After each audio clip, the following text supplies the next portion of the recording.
land which I have given unto the children of Israel, because he rebelled against my word at the water of Meribah. Right. Verse 25.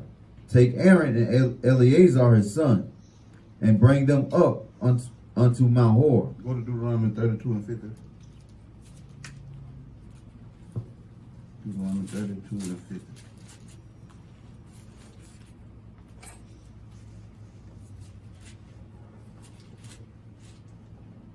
Book of Deuteronomy chapter 32 and verse 50. And die in the mount whither thou goest up. Right. And be gathered unto thy people. Right. As Aaron thy brother died in Mount Hor. And what? And was as Aaron and thy brother died in Mount Hor. And was gathered unto his people. Read. Because he trespassed against me among the children of Israel at the waters of Meribah and at the waters of Meribah Kadesh, in the wilderness of Zin, because ye sanctified me not in the midst of the children of Israel. Right, so that's why he didn't pass over, because he didn't sanctify the Lord in the midst of the children of Israel. He didn't give the Lord the thanks or the gratitude. He took it on himself. You know what I'm saying? He said, I hit the rock and the water came out of it. Instead of saying, the Lord must be fetch you water. Right, you rebels water, you know what I'm saying? Getting into his feeling, you know what I'm saying? And that cost him from going into the promised land. Going back? Book of Numbers chapter 20 and verse 26. And strip Aaron of his garments, and put them upon Eleazar his son. And Aaron shall be gathered unto his people, and shall die there. And Moses did as the Most High commanded, and they went up into the mount, and they went up into Mount Hor, in the sight of all the congregation. And Moses stripped Aaron of his garments, and put them upon Eleazar his son. And Aaron died there in the top of the mount. And Moses and Eleazar came down from the mount. And when all the congregation saw that Aaron was dead, they mourned for Aaron 30 days, even all the house of Israel. So Aaron went on ahead and passed, and they mourned for him for a whole month, you know. Now we're going into chapter 21. It says, the king of Arad attacks. Chapter 21, Numbers 21. The book of Numbers, chapter 21 and verse 1. And when King Arad, the Canaanite, which dwelt in the south, heard tell that Israel came by the way of the spies, then he fought against Israel and took some of them prisoners. And Israel vowed a vow unto the Most High and said, if thou wilt indeed deliver this people into my hand, then will I utterly destroy their cities. And the Most High hearkened to the voice of Israel of the Canaanites, and they utterly destroyed them and their cities. And he called the name of that place Hormah. So how is now the day that God loved all the another nation now, when he telling us to destroy the another nation and just burn down their cities and everything? How did that change now? You know what I'm saying? And Malachi 3 and 6 said, I'm the Lord, I change not. The same Lord was then is the same Lord in the New Testament. You know what I'm saying? Christianity try to make God like he can't make his mind or he indecisive or something. No, God is not indecisive. The same God was back then is the same God now. The same way he felt then is the same way he felt now about the other nation. And that's why we still getting punished, because your sin should be your accuser in that day. And that's what you see happening to our people, in sin all the time. That's why you see so much destruction and chaos through our neighborhoods and amongst our people. Because we can't get along in nothing, you know what I'm saying? Just another day when we were working up there in Orlando, we met this brother, he do trees too, but he got a little smaller company, right? So our boss man told him he needed some help picking up some stuff, right? Because we had a big dump truck. And it'll be cheaper for us to take it to the waste site than him, you know what I'm saying? Because he's going to have to make all them little loads with the little truck, you know what I'm saying? So we did the thing for him. He said he had some more jobs to do. So my boss man was like, okay, you know, but we doing job too. He said, so when I get done my job, the next job you done, we will come and we'll pick that stuff up too. But things changed. And our tire bust on our trailer that we dragging the Bobcat on. So when they went to get the trailer, it took them about 2 or 3 hours to get the trailer fixed because so many people in line. So he showed me the text when he got back. The brother called him, cussing him out, You think you all that, such and such and such. I say, for what? What he did that for? Things happened. It didn't go the way we planned. We ain't playing for the title bus. But why would you instantly just go to trying to cut your brother down and stuff like that? We don't even know. We just met him. And he instantly just jumped in. Oh, y'all think y'all all that because y'all got this equipment and stuff like that. The brother said, brother, my tire bus, you know, we just had to catch back up with it. He wasn't trying to hear that. You know what I'm saying? Judge not for heard the close. Right. You know what I'm saying? That's the madness of our people, though. You know what I'm saying? Ain't no reason to just, I want it my way, and this the way it's going to be. You know what I'm saying? I ain't trying to reason. He was older, man. He was 63 years old, too. I don't know if that's why, but, you know, it's madness. Read on. Book of Numbers, chapter 21 and verse 4. And they journeyed from Mount Hor by the way of the Red Sea to compass the land of Edom, and the soul of the people was much discouraged because of the way. And the people spake against the Most High and against Moses. Wherefore have ye brought us up out of Egypt to die in the wilderness? For there is no bread, neither is there any water, and our soul loatheth light bread. Verse 6. And the Most High sent fiery serpents among the people, and they bit the people, and much people died, and much people of Israel died. Come on. Therefore the people came to Moses and said, We have sinned, for we have spoken against the Most High. And against thee pray unto the Most High, that he take away the serpents from us. And Moses prayed for the people. And the Most High said unto Moses, Make thee a fiery serpent, and set it upon a pole. And it shall come to pass that everyone that is bitten, when he looketh upon it, shall live. Right. Verse 9. And Moses made a serpent of brass, and put it upon a pole. And it came to pass that if a serpent had bitten any man, Right. when he beheld the serpent of brass, he lived. Give me 2 Kings 18 and 4. Let me show you what we started doing now. Later on, you know, our people, we'll worship anything. Give me 2 Kings 18 and 4. Let me get that. Read that. The book of 2 Kings chapter 18 and verse 4. Mm-hmm. He removed the high places, and break the images, and cut down the groves, Right. and break in pieces the brazen serpent that Moses had made. Right. For unto those days the children of Israel did burn incense to it, and he called it Nehushtan. Right. So we so evil. We went to worshiping the serpent on the pole. That's what we went to doing later on in Kings. We went to worshiping that. No, that's crazy. We'll worship anything. That's our people. That's why we still the same people today, because they still worshiping anything. Anything they worship, anything. They worshiping shoes and bags and anything our people can worship, that's what they worship. You know what I'm saying? That is madness.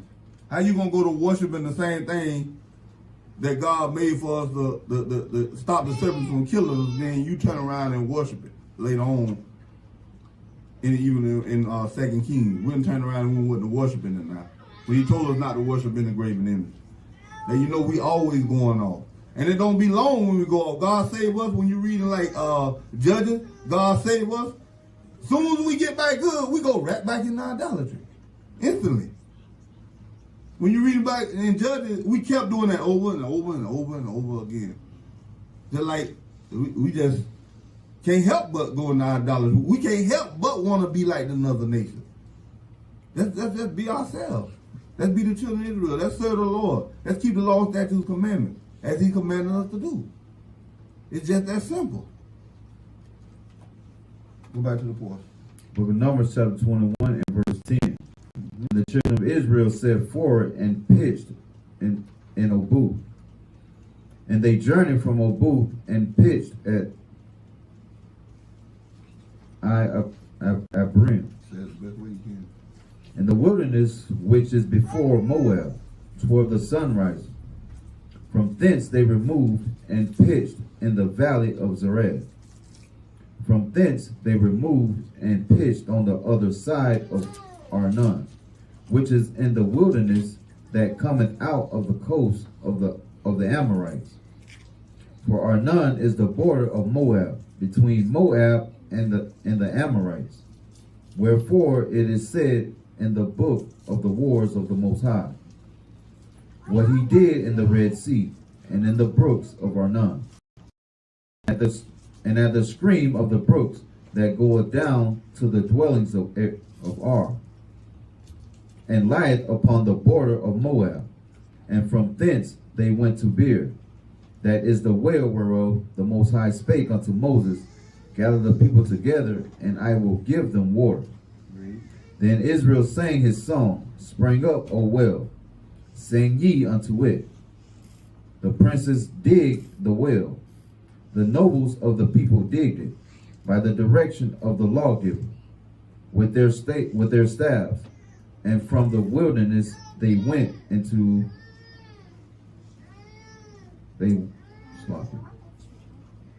And from the wilderness they went to Matana, and from the Matana to Nahaliel, and from Nahaliel to Bamoth, and from Bamoth and the valley that is in the country of Moab, to the top of Pisgah, which looketh towards Jeheshmon.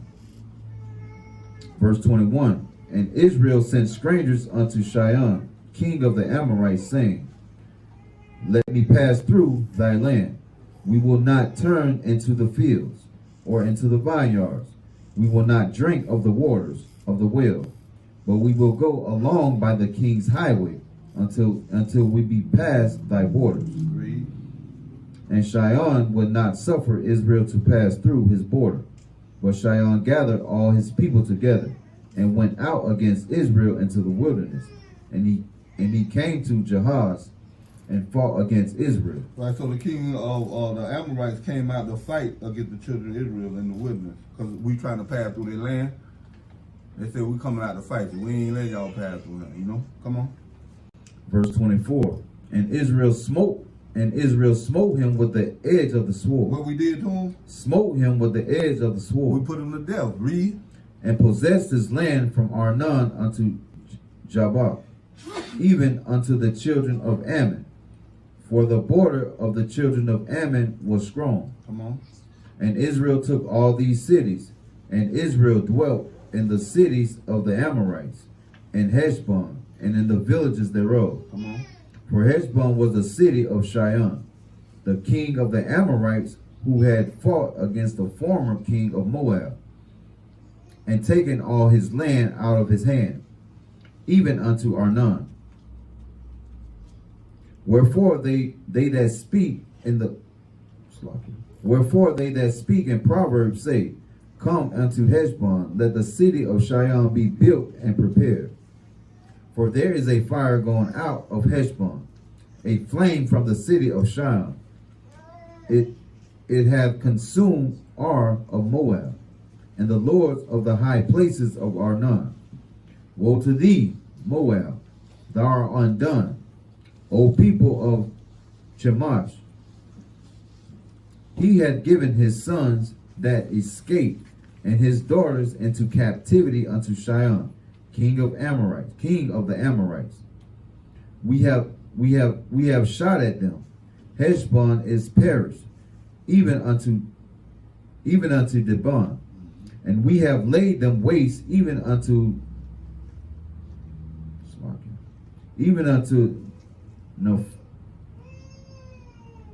Nopah, which reaches unto Medaba. Thus Israel dwelt in the land of the Amorites. Right, so we conquered them and we dwelt in their lands. Come on. And Moses sent to spy out Jazer, and they took the villages thereof, and drove out the Amorites that were there. Come on. And they turned and went up, by the way of Bashan.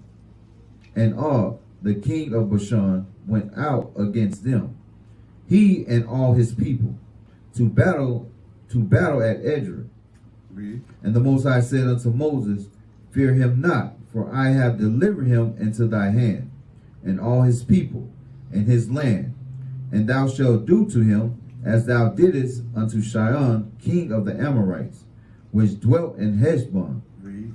So they smote him, and his sons, and all his people, until there was none left until there was none left him alive. And they possessed his land. That's right. So we destroyed all of them and possessed their land. That's what we're doing. We're going in and conquering in the land of Canaan. You know what I'm saying? Read on. Chapter 22. The book of Numbers. It says, Balak's first message from Balaam is refused. The book of Numbers, chapter 22 and verse 1. And the children of Israel set forward and pitched in the plains of Moab on this side Jordan by Jericho. And Balak, the son of Zippor, said all that Israel had done to the Amorites. And Moab was sore afraid of the people because they were many. Right, so Moab was scared of the children of Israel because there were many of us, and they heard what we had done to the Amorites. You know what I'm saying? So, rumors going around about the children of Israel. We coming and we taking land. Read on. And Moab was distressed because of the children of Israel. And Moab said unto the elders of Midian, Now shall this company lick up all that are round about us, as the ox licketh up the grass of the field.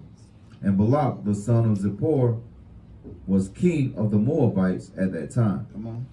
He sent messengers therefore unto Balaam, and said of Beor to Pethor, which is by the river of the land of the children of his people, to call him, saying, Behold, there is a people come out from Egypt.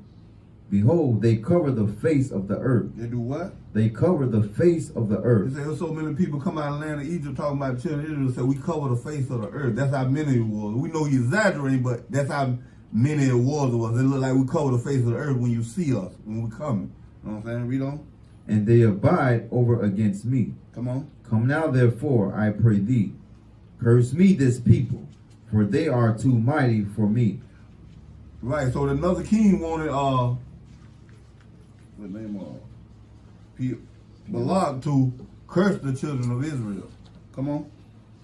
Peradventure I shall prevail, that we may smite them, and that I may drive them out of the land.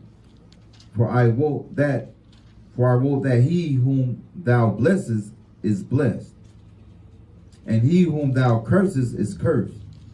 And the elders of Moab and the elders of Midian departed with the rewards of divination in their land, in their hand. And they came unto Balaam, and spake unto him the words of Balak. And he said unto them, Lodge here this night, and I will bring you word again, as the Most High shall speak unto me. And the princes of Moab abode with Balaam. And the Most High came unto Balaam and said, What men are these with thee? And Balaam said unto the Most High, Balak, the son of Zippor, king of Moab, hath sent unto me, saying, Behold, there is a people come out of Egypt, which covereth the face of the earth. Come now, curse me them. Peradventure I shall be able to overcome them, and drive them out. And the Most High said unto Balaam, Thou shalt not go with them. Thou shalt not curse the people, for they are blessed. For they are what? For they are blessed. So the children of Israel are blessed. So you can't curse them. It ain't no, you're going to see it later on in the verse that says there ain't no divination against the children of Israel. Meaning we walking upright and doing what the Lord told us to do, ain't nobody going to be able to harm us or do any harm to us. You know what I'm saying? When we walk out our law, statute, commandment, which is our protection, that's when things are allowed to happen to us. As you see that with our brothers, them, you see them, they're always in sin. So this is why these things happen to them. I know since I've been walking in the truth, I ain't nothing been happening to me. You know? How about y'all? You know? And that's right. But you see, our people that's not walking in the truth catching proof and the hell out there. Right? Because God is still punishing them. And they can't get it. And it's our job to teach them for they can get it. You know? Read on. The book of Numbers, chapter 22 and verse 13. And Balaam rose up in the morning and said unto the princes of Balak, Get you into your land, for the Most High refuses to give me leave to go with you. Come on. And the princes of Moab rose up, and they went unto Balak and said, Balaam refuses to come with us. And Balak sent yet again princes more, and more honorable than they. Right. And they came to Balaam, and said to him, Thus said Balak the son of Zippor, Let nothing, I pray thee, hinder thee from coming unto me.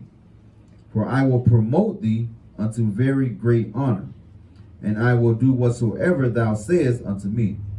Come therefore, I pray thee, curse me this people. So he promising Balaam he's going to give him high stature, he's going to give him honor and all these things.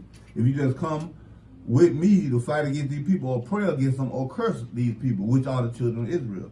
Read on. Verse 18.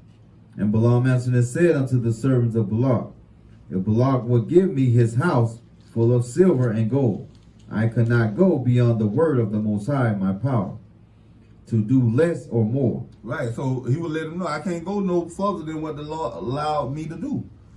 I can't do no less or no more unless the Lord allowed me to do that. Come on. Verse 19. Now therefore I pray you, tarry ye also here this night, that I may know what the Most High will say unto me more. Read. And the Most High came unto Balaam at night, and said unto him, If the men come to call thee, rise up and go with them. But yet the word which I shall say unto thee, that shalt thou do. Come on. Verse 21. And Balaam rose up in the morning, and saddled his donkey, and went